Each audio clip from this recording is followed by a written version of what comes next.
Hello everyone, स्वागत है आप सभी का मेरे यूट्यूब चैनल KGX क्लासेस में। दोस्त, डेली की तरह आज भी मैं इंग्लिश का शॉर्ट स्टोरी लाया हूं, जिसके माध्यम से हम लोग इंग्लिश के grammars rule, vocab, English pronunciation तथा इंग्लिश सेंटेंस का हिंदी आसानी से करेंगे। तो चलिए हम लोग स्टार्ट करते हैं। आज की जो स्टोरी है वो बहुत ही इंटरेस्टिंग स्टोरी है। आज की स्टोरी का हेडिंग है द फाइटिंग फिंगर्स। क्या है? The fighting fingers. देखिए फाइटिंग मतलब क्या होता है? लड़ाई करने वाला। फाइट मतलब होता है लड़ाई करना। फाइटिंग जो है सो लड़ाई करने वाला। और फिंगर्स मतलब होता है उंगलियां। फिंगर मतलब होता है उंगली। यस लगा हुआ है तो उंगलियां प्लुरल होगा। इसका हिंदी होगा लड़ाई करने वाला उंगलियां, है ना। Once the four fingers and the thumb of a hand had an argument. देखिए आर्गूमेंट मतलब होता है बहस। क्या होता है? बहस। और वंस मतलब होता है एक बार, है ना। द फोर फिंगर्स एक बार, द फोर फिंगर्स मतलब चार उंगलियां, एंड द थंब और अंगूठे, ऑफ ये हैंड हाथ का, हैड एन आर्गूमेंट मतलब हाथ के चार उंगलियां एंड अंगूठे में बहस हो गई। ईच फिंगर्स, ईच मतलब होता है प्रत्येक, ईच फिंगर एयरगुड। देखिए एयरगुड जो है सो वर्ब की सेकंड फॉर्म है। एयरगुड जो है सो वर्ब की सेकंड फॉर्म है ना। देखिए ईडी लगा हुआ है तो वर्ब की सेकंड फॉर्म है। ये होगा पास्ट इंडिफिनिट में, है ना। तो एयरगुड मतलब क्या होता है? तर्क देना। क्या हो जाएगा? ईच फिंगर प्रत्येक उंगली, एयरगुड मतलब तर्क दिया, डेट की, it was the most important. Important मतलब होता है महत्वपूर्ण। क्या होता है? महत्वपूर्ण। It was the most important मतलब यह बहुत महत्वपूर्ण था। सभी ने अपना अपना जो है सो तर्क दिया। क्या दिया? कि जो अंगूठे बोला कि अंगूठा जो है सो बहुत इम्पॉर्टेंट है। जो उसके जो इंडेक्स फिंगर है, इंडेक्स ने बोला ये भी बहुत महत्वपूर्ण है, इसके बिना कुछ नहीं हो सकता है। सब ने अपना अपना तर्क दिया, है ना। देखो क्या क्या दिया। The thumb claimed. क्लेम्ड मतलब क्या होता है? क्लेम मतलब होता है वादा करना। क्लेम्ड जो है सो वर्ब की सेकंड फॉर्म है। तो क्या हो जाएगा? द थंब मतलब अंगूठे, क्लेम्ड वादा किया। क्या हो जाएगा? वादा किया, है ना। द थंब क्लेम्ड मतलब अंगूठा वादा किया। I am essential. इसेंशियल मतलब होता है आवश्यक, है ना। I am essential for eating, writing and holding an object. Object मतलब क्या हो जाता है? ऑब्जेक्ट मतलब वस्तु कह सकते हैं। ऑब्जेक्ट मतलब वस्तु। देखिए आई एम इसेंशियल मैं महत्वपूर्ण हूँ, मैं आवश्यक हूँ। फॉर ईटिंग खाने के लिए, राइटिंग लिखने के लिए, and holding an object. Hold मतलब होता है पकड़ना, एंड होल्डिंग एन ऑब्जेक्ट और वस्तु को पकड़ने के लिए मैं जो हूँ सो आवश्यक हूँ। कौन बोला? अंगूठा ने बोला, है ना। द इंडेक्स फिंगर एयरगुड। इंडेक्स फिंगर मतलब क्या होता है? जो अंगूठे के बगल वाला फिंगर, जैसे ये वाला फिंगर, ये फिंगर जो उसको इंडेक्स फिंगर कहते हैं ना। द इंडेक्स फिंगर हिंदी में कहते हैं तर्जनी। द इंडेक्स फिंगर एयरगुड मतलब तर्क दिया। एयरगुड मतलब क्या हो जाता है? तर्क देना, तर्क दिया। ये वर्ब का सेकंड फॉर्म है तो क्या होगा? इंडेक्स में तर्जनी अंगुली ने तर्क दिया। I am essential.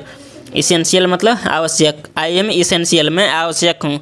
Two point out any object. Point out मतलब क्या होगा? इंगित करना, इंगित करना। क्या कहा गया? आई एम इसेंशियल मैं आवश्यक हूँ। Two point out any object किसी ऑब्जेक्ट को इंगित करने के लिए मैं आवश्यक हूँ, इंडेक्स फिंगर ने बोला। The middle finger said. Middle मतलब क्या? जो मध्य वाला है, ये वाला finger. Middle finger said, middle मतलब मध्यमा उंगली ने कहा। क्या कहा? I am definitely the longest among yes. देखो एमंग मतलब होता है के बीच, के बीच। और डेफिनेटली मतलब वास्तव में, या फिर वास्तव में कह सकते हैं। क्या कहा गया? आई एम डेफिनेटली मैं वास्तव में द लॉन्गेस्ट। लॉन्ग मतलब होता है लंबा, लॉन्गर मतलब होता है उससे लंबा, और लॉन्गेस्ट जो है इसका मतलब होता है सबसे लंबा। लॉन्गेस्ट जो है सो सुपरलेटिव डिग्री में आता है। क्या कहा गया? I am definitely the longest मैं वास्तव में सबसे लंबा हूँ। एमोंग यस मतलब हम लोगों के बीच, हम लोगों के बीच मैं वास्तव में सबसे लंबा हूँ। एंड और सो, एंड सो मतलब और इसलिए I am the naturally leader of this family. देखिए नेचुरल मतलब स्वाभाविक रूप से, स्वाभाविक रूप से। लीडर मतलब क्या होता है? नेता। आई एम नेचुरल लीडर, मैं स्वाभाविक रूप से नेता हूँ। ऑफ दिस फैमिली मतलब इस परिवार का। ऑफ मतलब क्या होता है? का। दिस मतलब यह, और फैमिली मतलब परिवार। इस परिवार का मैं वास्तव में स्वाभाविक नेता हूँ, है ना। The ring finger said. Ring finger किसको कहते हैं? जो मिड बड़े फिंगर के बगल में होता है ना, जैसे ये वाला है ना। देखिए क्या है? The ring finger said, ring finger ने कहा, आई एम द सिंबल, मैं प्रतीक हूँ। सिंबल मतलब क्या? सिंबल मतलब होता है प्रतीक। सिंबल मतलब प्रतीक। आई एम सिंबल, मैं प्रतीक हूँ। ऑफ लव, प्यार का। रोमांस का। मैरिज, विवाह का। एंड फैमिली लाइफ, और पारिवारिक जीवन का। मैं क्या हूँ? ये फिंगर ने बोला, रिंग फिंगर ने बोला, मैं प्रतीक हूँ किसका? ऑफ लव, प्यार का। Romance, marriage and family life मतलब पारिवारिक जीवन का। आई एम डेकोरेटेड मतलब मुझे सजाया जाता है। डेकोरेट मतलब क्या होता है? सजाना। आई एम डेकोरेटेड, मुझे सजाया जाता है। ये जो है सो सिंपल प्रेजेंट टेंस का पैसिव वॉइस है ना। आई एम डेकोरेटेड, मुझे सजाया जाता है। विथ ये गोल्डन रिंग, मतलब गोल्डन मतलब क्या? सोने के अंगूठी से। गोल्डन रिंग मतलब सोने के अंगूठे से। During engagement and marriage, engagement मतलब होता है सगाई, और मैरिज मतलब विवाह, है ना। क्या कहा गया? आई एम डेकोरेटेड, मुझे सजाया जाता है। विथ ये गोल्डन रिंग मतलब सोने के सिक्के से। ड्यूरिंग एंगेजमेंट एंड मैरिज, सगाई और विवाह के दौरान, है ना। द लिटिल फिंगर सेड, मतलब छोटी जो उंगली थी उन्होंने बोली, है ना। आई एम द स्मॉलेस्ट, मैं सबसे छोटा हूँ। देखिए स्मॉल मतलब होता है छोटा, स्मॉलर मतलब उससे छोटा, और स्मॉलेस्ट मतलब सबसे छोटा। तो क्या कहा गया इसमें? आई एम स्मॉलेस्ट, मैं सबसे छोटा हूँ। बट लेकिन I am the most beautiful finger, लेकिन मैं जो हूँ सबसे खूबसूरत उंगली हूँ, है ना। मैं जो हूँ सो सबसे खूबसूरत उंगली हूँ। सडनली मतलब होता है अचानक, है ना। द ऑनर मतलब मालिक।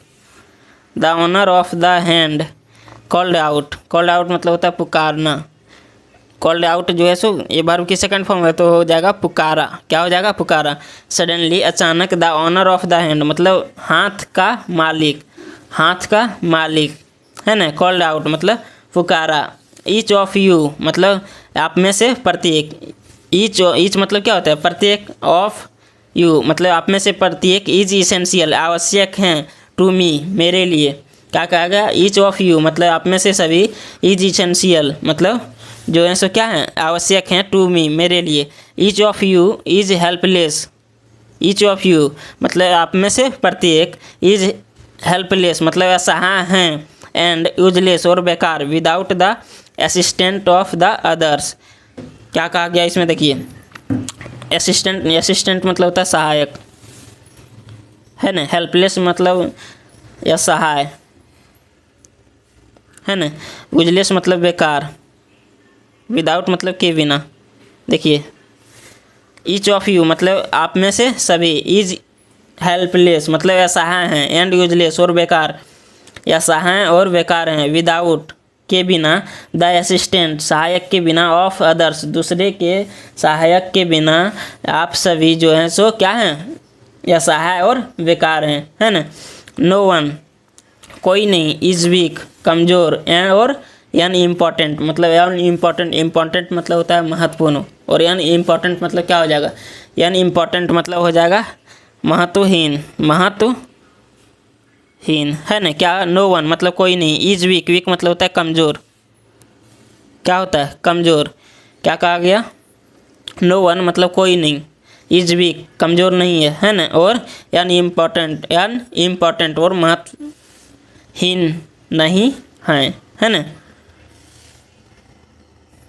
The fingers did not argue after that and lived in harmony. क्या कहा गया इसमें? देखिए कहा गया द फिंगर डिड नॉट मतलब जो है सो फिंगर्स ने, उंगलियां ने, डिड नॉट मतलब नहीं किए, आर्ग्यू मतलब बहस, आर्ग्यू मतलब क्या होता है, बहस करना। The fingers did not argue मतलब जो फिंगर्स थे बहस नहीं किए, आफ्टर डेथ उसके बाद, एंड उसके बाद जो है सो कभी बहस नहीं किए, and lived in harmony, harmony मतलब कह सकते हैं एकता, है ना। लिव मतलब रहना, और रहे कहाँ रहे, इन हारमोनी, हारमोनी में मतलब एकता में रहे। इसका क्या है, इस स्टोरी का मॉरल क्या है हम लोग देखते हैं, चलिए। मॉरल मतलब क्या होता है, शिक्षा। Union is strength, union is strength, union मतलब क्या होता है, यूनियन मतलब एकता होता है, एकता क्या है, एकता ताकत है।